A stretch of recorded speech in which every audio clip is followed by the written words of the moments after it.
mapply is a loop function that is a multivariate version of the kind of lapply and sapply functions that you've seen previously. And the idea is that it applies a function in parallel over a set of different arguments. So one thing we've noticed about the previous functions, lapply, sapply, tapply, is that they only apply a function over the elements of a single object. So if you think about lapply, the input to lapply was a list. A single list, that is, and then the function was applied over the elements of that list.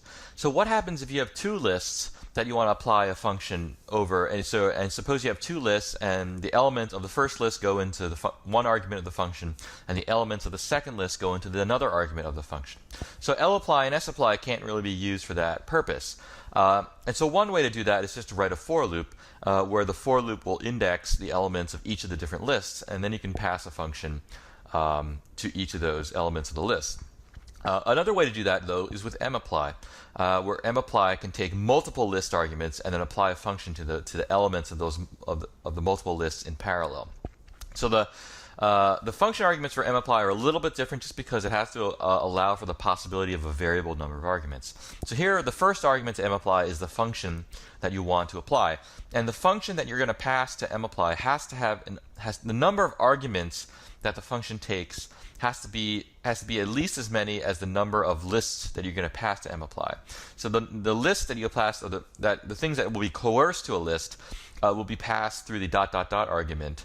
And so if you have three lists, you'll pass three objects, and then your function has to take at least three arguments to it. So the more args argument is just if you have more arguments that you need to pass to your function, and the simplify argument is similar to the simplify arguments that you saw in sapply and also in tapply. So here, for example, I'm creating a list here, and the list I'm going to repeat 1 4 times, the integer 1 4 times. I'm going to repeat 2 3 times, going to repeat 3 2 times, and repeat 4 just once. So it's a little bit tedious to have to type something to do, even though this is a fairly artificial example. But with mapply, it's actually quite simple. I can just do mapply rep. So rep is the repeat function. And then repeat has two arguments. So the first set of arguments is going to be 1 through 4, and the second set of arguments is going to be 4 through 1. And you can see that in the list above here, the first argument was 1, 2, 3, and 4, and the second argument was 4, 3, 2, and 1. So those are the two sets of arguments that I'm going to pass to mapply. And you can see that when I do that, I get my list of 4 1s, 3 2s, 2 3s, and 1 4, just like the list that I have above here. So mapply can be used to apply a function to multiple sets of arguments. So here's just another very simple function. It just generates some random normal noise. And you see the rnorm, the function has three arguments: the number of observations, the value of the mean, and the value of the standard deviation. So if I just apply noise with a single set of arguments, 5, 1, and 2, I get 5 random normal variables with the mean 1 and standard deviation 2.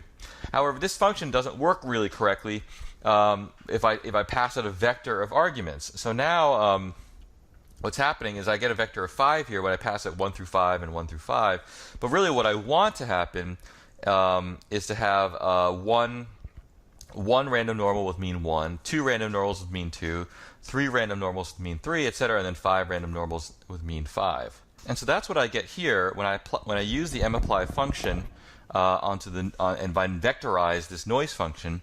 I give it 3 sets of arguments. So it's 1 through 5, 1 through 5, and then 2. So I'm always going to fix the standard deviation to be 2, but I'm going to be changing the n, and I'm going to be changing the mean. So now I've got one random variable with the mean 1, I got 2 with mean 2, 3 with mean 3, 4 with mean 4, and then 5 with mean 5. So that's how I can instantly vectorize a function that doesn't allow for vector arguments. So this is the same as if I were to manually type out a list with these 5 different function calls. So this way, it's nice to be able to instantly kind of create a function that doesn't allow for vector inputs and to kind of instantly vectorize it.